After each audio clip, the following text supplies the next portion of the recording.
Welcome to From Stardust to Us, in-depth conversations with thought leaders, artists, and spiritual activists, navigating the challenges of our times with integrity, joy, and purpose. I'm Bernice Marie Daly. And I'm Linnell Hayden. Thank you for joining us today. We really appreciate our listeners. You can find us on YouTube, Buzzsprout, or any place where podcasts are found. If you enjoy our conversation, please help us reach more people by subscribing, liking, and commenting. So let's get into this week's conversation. So we are thrilled to have Carolyn Baker with us today. Carolyn Baker, PhD, was a psychotherapist in private practice for 20 years and a professor of psychology and history for 10. She is the author of 15 books, including Navigating the Coming Chaos, a handbook for inner transition, Sacred Demise, Walking the Spiritual Path of Industrial Civilization's Collapse, and Love in the Age of Ecological Apocalypse. She has also co-authored 4 books with Andrew Harvey. She manages her website at www.carolynbaker.net. And that's Carolyn with a Y, Carolyn Baker.net, and publishes a subscription-based daily news digest, which is a collection of news stories and inspiration focusing on the global crisis and options for navigating disruptive times. Carolyn offers life coaching and spiritual counseling worldwide for people who want to help with dealing with the unprecedented challenges of our time. Carolyn can be reached at carolyn@carolynbaker.net. Welcome, Carolyn. Thank you so much. It's wonderful to be here. Welcome. Carolyn, I have attended one of your workshops in Boulder. I've watched many of your YouTube videos, read your books, attended a couple of your online courses, and you delve into many subjects that deal with our changing, chaotic, disruptive times and how we might better navigate in a more positive manner into the future. There's one subject that has really stuck with me, and that is the coming of age rites of passage that our ancients and the indigenous, and even some indigenous, have retained that tradition today, and how we've lost that in our modern Western culture and the dire negative effects that has had or potentially could have on our society and moving forward. And when we do have these rites of passage, it seems like we don't know their rites of passage. They just come as a surprise and maybe have a negative effect. So I wanted to see if, I know it's a big subject, but if you could just explain to our listeners what these coming of age rituals and rites of passage were in ancient times, and the positive effect, the necessary reason for having these rituals, and how they differ from what we have today. Thank you so much for that question. It's one of my favorite things to talk about. Centuries ago, the ancients, or people maybe not so ancient, maybe just a few hundred years ago, particularly in indigenous cultures, practiced rites of passage. And one of the most important things to understand about it is that children were prepared for this from birth. And so when they entered these rites of passage, say at 12 or 13, puberty age, it wasn't a cultural shock or a physical shock. It was, oh yeah, I've been told about this and I know it's going to be difficult, but all of my ancestors, my elders, have been preparing me for it. So it was a rite of passage in which the older men would take the boys, the older women would take the girls, and they would generally do something in nature by themselves that involved an ordeal. There was some kind of test or ordeal that they had to pass. Now, the elders might have been, fairly close, within earshot, but the initiate, the young person, had to do this themselves. And what it forced them to do was to reach down inside themselves and discover the resources they didn't know they had. They had to go into the deeper inner self, the authentic self, to gather the resources they need emotionally and spiritually. And then they were doing this in nature. They weren't doing it in the middle of some village. They were doing it in nature. So their connection with nature and their connection with their inner world were the most useful and powerful tools that they had to get them through this ordeal. And we have to remember, an ordeal like that was always a brush with death. You know, if you're out there, just the fact of being out there overnight by yourself, you're exposed to all the elements, wild animals, who knows what. So it's a whole risky behavior kind of thing that there was no guarantee you were going to survive. And sometimes they didn't. So what was the point of all this? The point of all this was to discover who you are, to discover those inner resources, and to really experience that on a cellular level, so that you weren't pretending that you were growing up. Your life was profoundly changed as a result of this ordeal and this celebration. There was a celebration when you returned, because the village recognized how important this was for you and for them. You're doing it not just for you, but for them. And so there's a huge celebration when you return. There's dancing, there's feasting, and from this ordeal and this rite of passage, you can then take your place in the community. And during the initiation, elders often talked with the young person about their skills, their talents. You know, like, I can see from observing you all these years that you are really good at. I've noticed that you are a very compassionate person, and it seems like in the community you could be XYZ. So it was not only the experience of growing up, but finding your place in the community and being able to use your gifts and talents accordingly. That's a little snapshot of a rite of passage. Now, are we going to talk about, well, I can go ahead and talk about how this applies to us now. Is that okay? Sure, I love that. Okay. Yes. All right. So we don't have these rituals today, obviously. A few indigenous cultures do, but mostly we don't have them. So what happens when you don't have them? Well, on one level, you never really grow up. Because you've never had that brush with death experience surrounded by elders, held by a community. There are what we call failed initiations in our world today, where young people might have gang initiations that I believe try to psychologically take the place of a real initiation. There are all kinds of daring behaviors that gangs go through, which they call initiations, but they're not ordeals. They might be brushes with death, but they're not ordeals that cause you to really experience your inner self for the first time. And you're certainly not supported by anyone. One ordeal that I heard of recently, and I don't know if they're still doing it, they probably are, but some gang in Chicago said, okay, I want you to take your car and you go sit in the fast lane of a freeway at midnight with your lights off and see if you survive.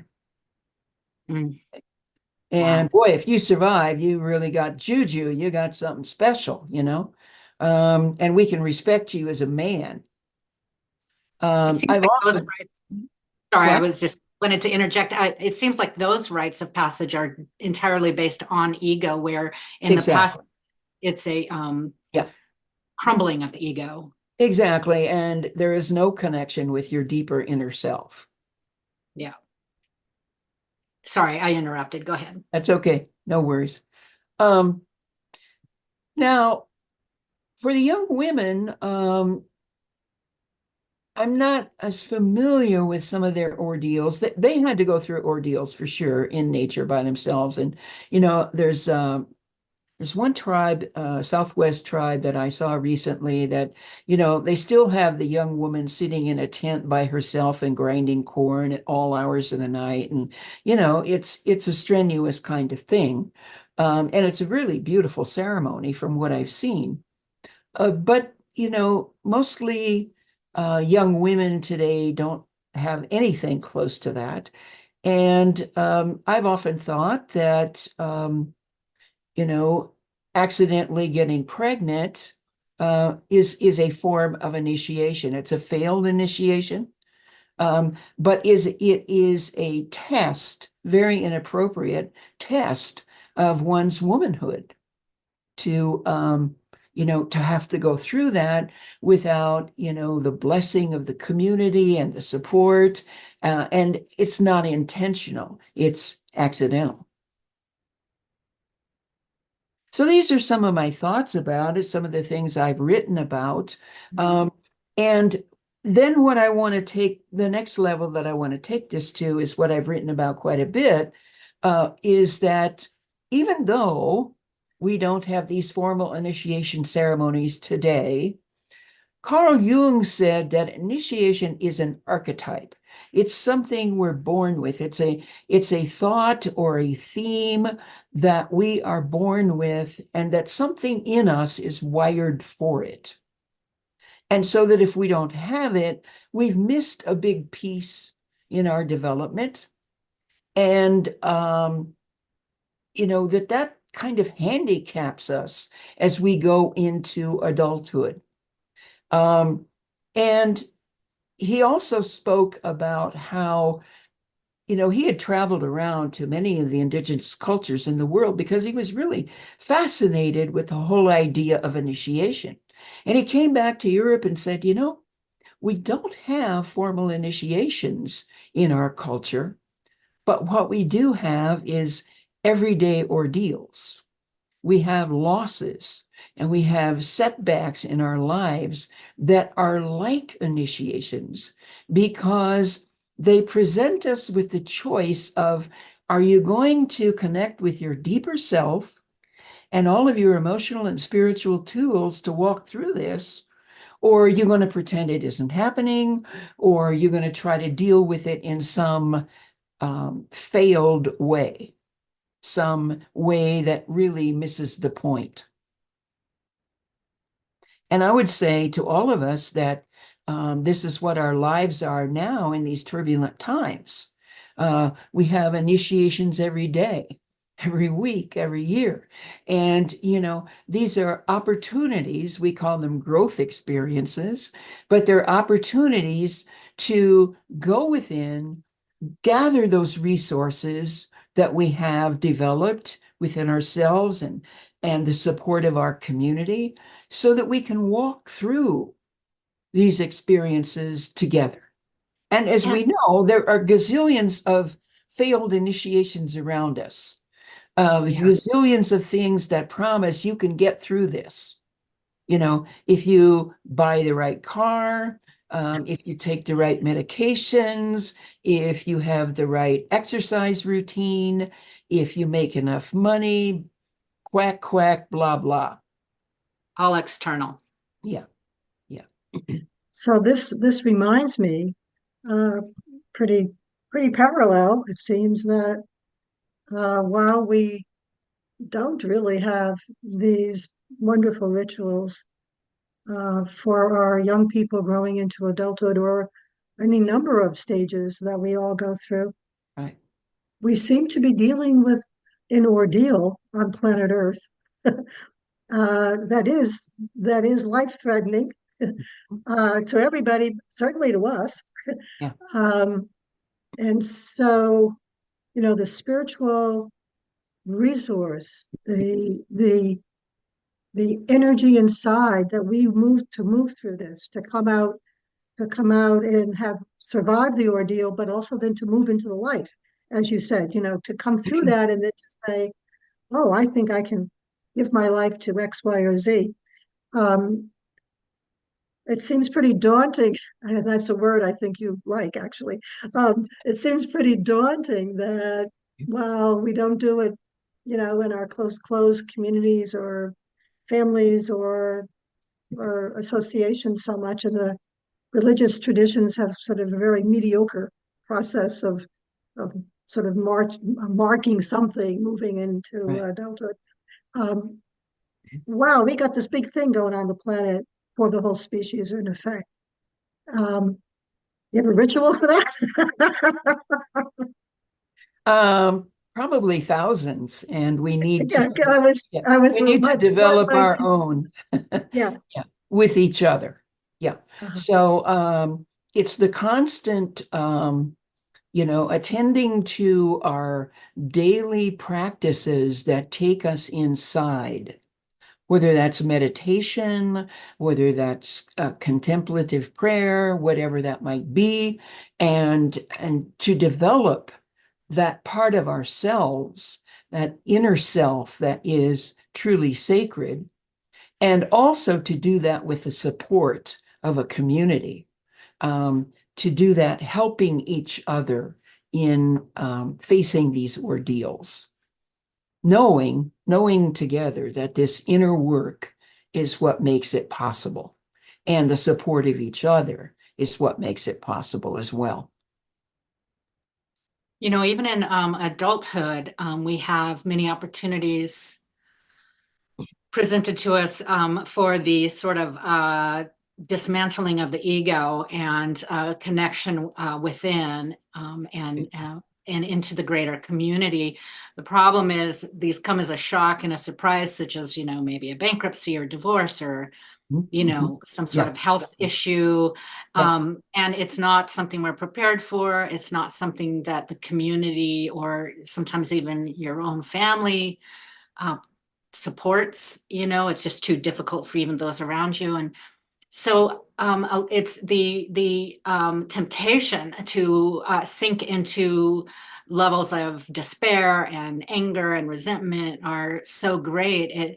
And I was thinking this might be why spirit or the universe, whatever word you're comfortable with, keeps giving you these kind of repetitive situations in your life. It's like, okay, here you go again. Yeah. I think it was Einstein or somebody said that history doesn't repeat itself, but it rhymes. Well, that's individually Yeah. as well. Yeah. Where you find yourself, oh, wait, I did this 10 years ago. Maybe the people around me are a little different, but Yeah. so, So that's it's really inviting us to develop an attitude of every day there's some sort of initiation. And it might be a little one or it might be a big one. But this is our life. This is what being a human being is, is having these daily initiations of some sort and then walking through them with the practices that we know that have helped us in the past and with the support of others. so That's adult perhaps, life. And very few people know that. right. And it can take a lifetime for you to figure it out on your own if you are on Yeah. your own, Yeah. and perhaps, I've been thinking about this and I'd love to hear your view. Perhaps when we find ourselves in these repetitive situations, it's not so much what we do, but how we do it, how we walk through it. Yeah. Right. Exactly. Without fear and, just realizing that we live in a very fluid physical universe. Things come and go, people, pets, things, houses, there's nothing that we can hang on to forever and just Right. let it come and go. Except And what's inside. exactly. Yeah. Yeah. And I wouldn't say walking through it without fear because we're human and we will be fearful. Mm-hmm. these are scary situations sometimes. But that's where the support of others comes in. That's where our connection with ourself comes in. And, you know, um, I would say that sometimes, Pema Chodron is a wonderful Buddhist teacher, and she talks about get to know the fear. You know, what does it look like? What does it feel like, smell like, taste like? Draw pictures of it, speak to it, work with the fear Mm. because that's part of who we are as human beings. Let it For speak to sure. you. Otherwise, it becomes a shadow, right? Yeah, yeah, Which is exactly. a whole nother subject. Yeah. Right, right. This is a little turn of conversation, but maybe not. Um, in looking through your vast experience, Carolyn, and your vast writings, I noticed a book that had a title and what appeared to be a theme, and I must admit I haven't read this book, um, that you wrote in 1996, called Reclaiming the Dark Feminine.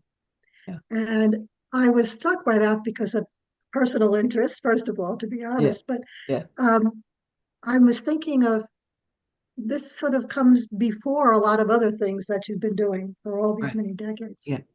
And I'm thinking of inner resources, as you were mentioning, and being in touch with that inside of you.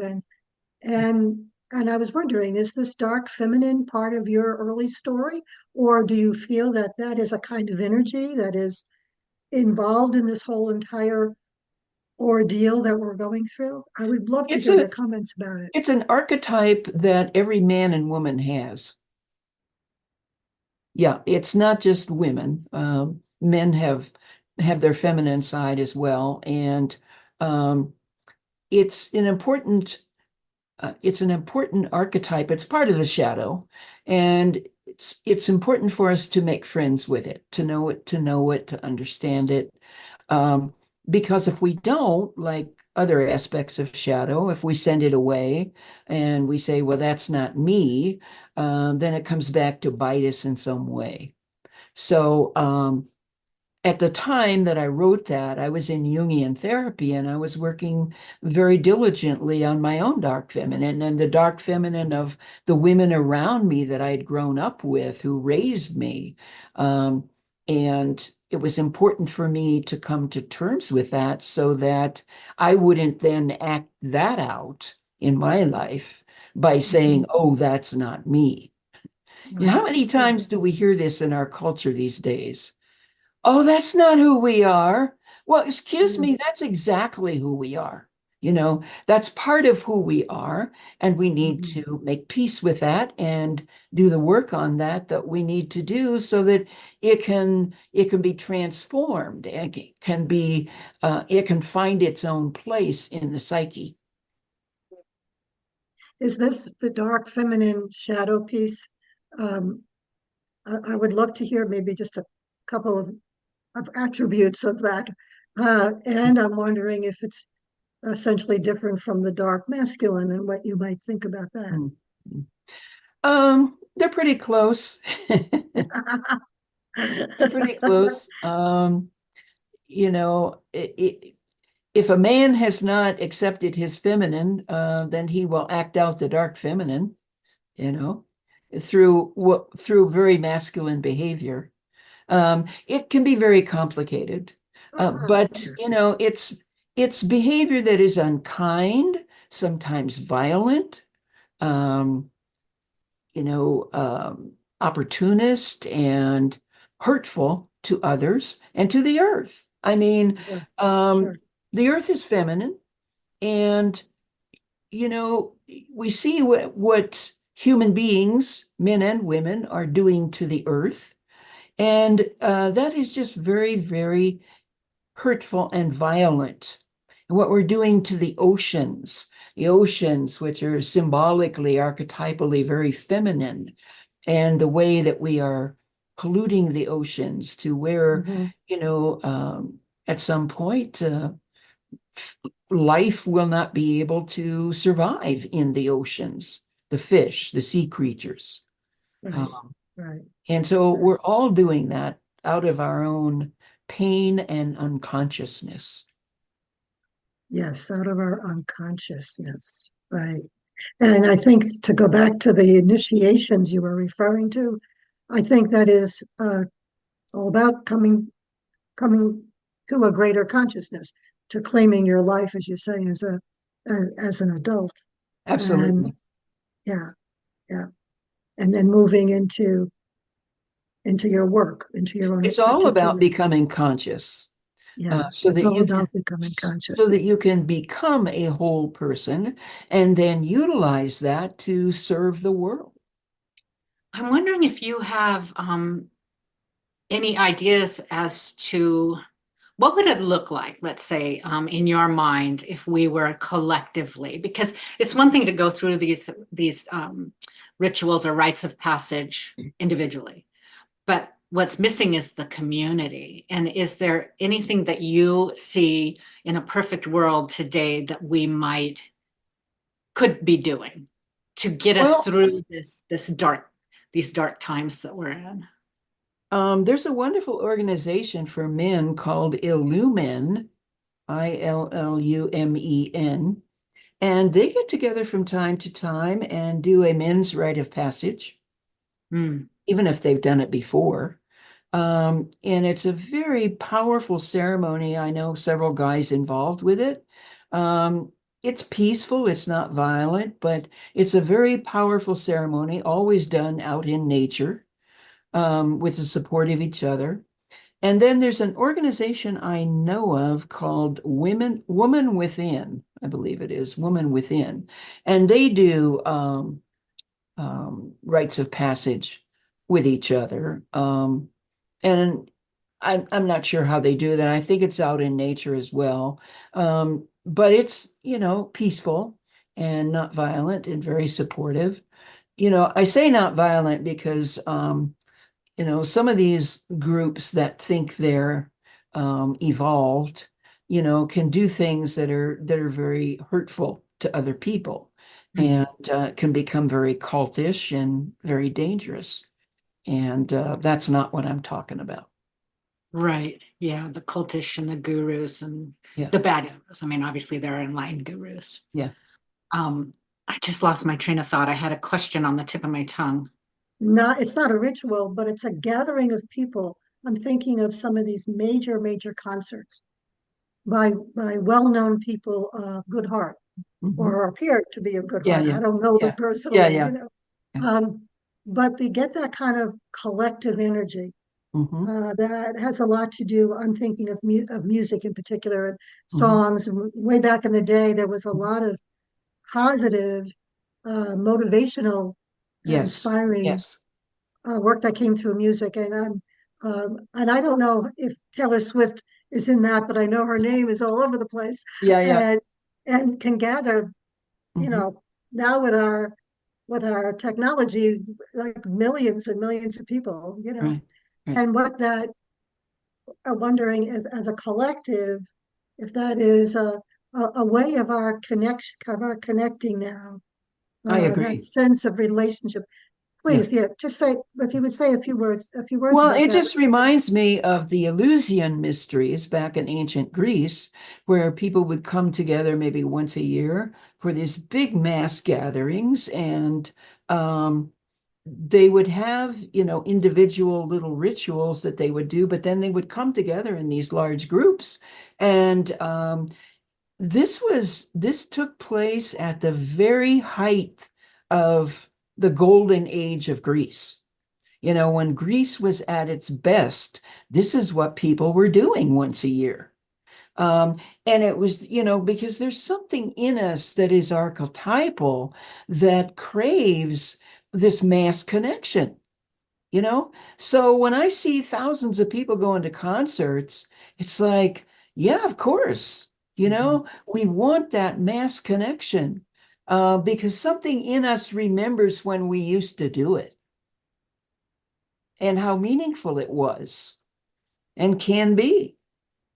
And we're living in times of unprecedented loneliness because of the Absolutely. loss of community and connection. Absolutely. We Yeah. can never go back to how it was, but we can bring that into the future with us and Yes. incorporate Yeah, technologies in a positive manner and absolutely. not ego-based like a lot of social media, Right. which can be very damaging. But Yep. it seems like the tricky part of these rites of passage, whether they're individual or collective, is keeping it focused on the interior spiritual self and not the ego, and Absolutely. not looking for some exterior, somebody to come from the sky and save us or whatever, and That that's is the challenge, is to keep it Mhm. focused and grounded and really